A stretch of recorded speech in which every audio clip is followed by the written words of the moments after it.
And as the war in Ukraine continues, many NGOs have stepped up their efforts to try and provide just everyday needs, things like shelter and food to just temporary housing.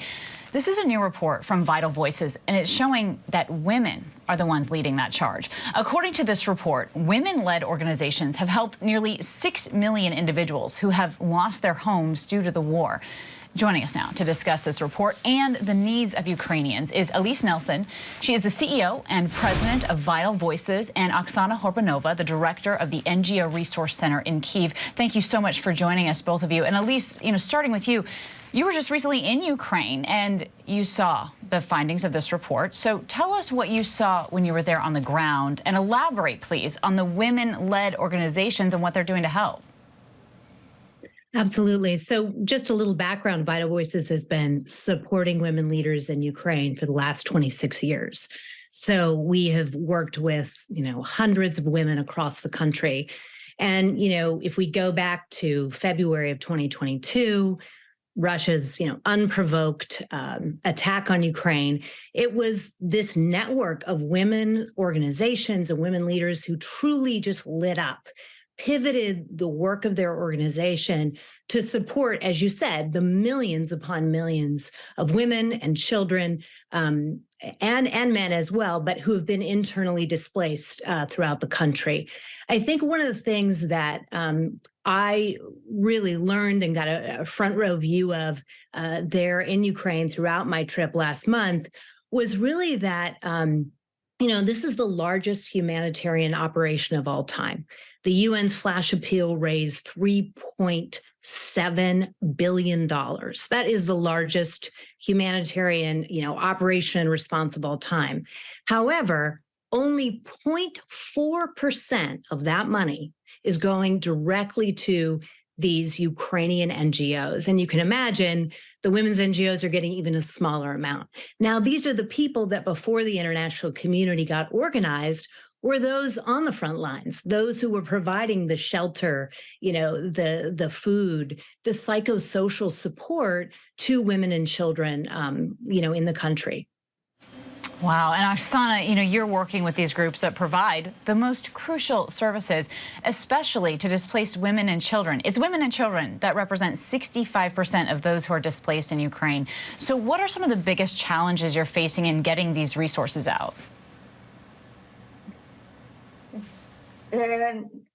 Actually, from full-scale invasion from February 24 of 22, women's rights organizations, they rebuilt their approaches into their activities.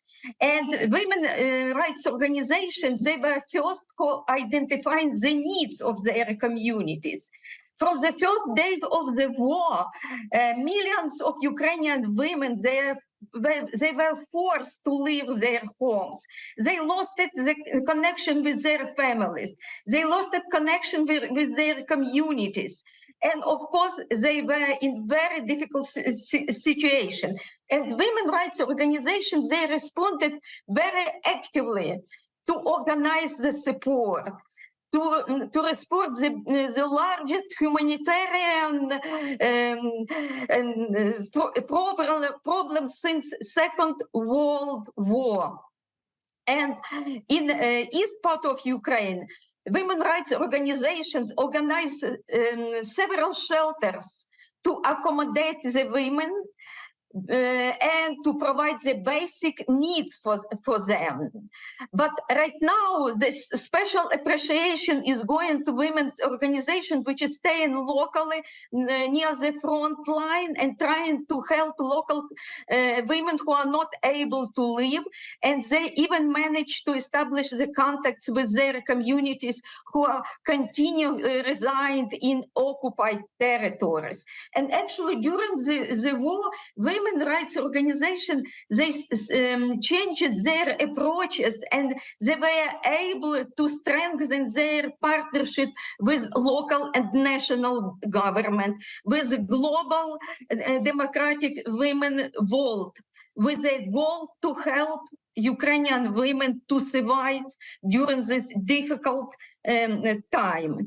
And actually, we conducted research which you have mentioned, and this research showed that war changed the agenda of women organization, but war didn't make us weaker.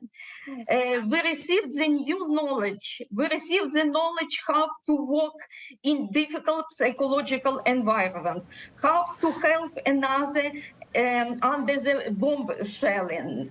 And actually, yeah, I love what you said just there, is that it changes the work a little bit, but it has not weakened the women. I think that is so powerful, what you're saying. And Alyse, if you could elaborate that on just a bit, that, you know, there's been humanitarian work going on for decades, but there was a major pivot here in what had to be done. Can you talk about that?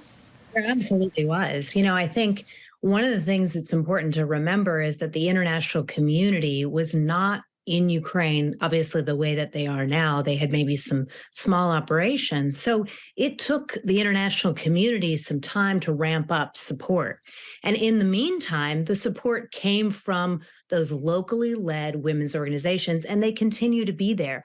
Organizations, you know, throughout the country who have stepped up, pivoted efforts.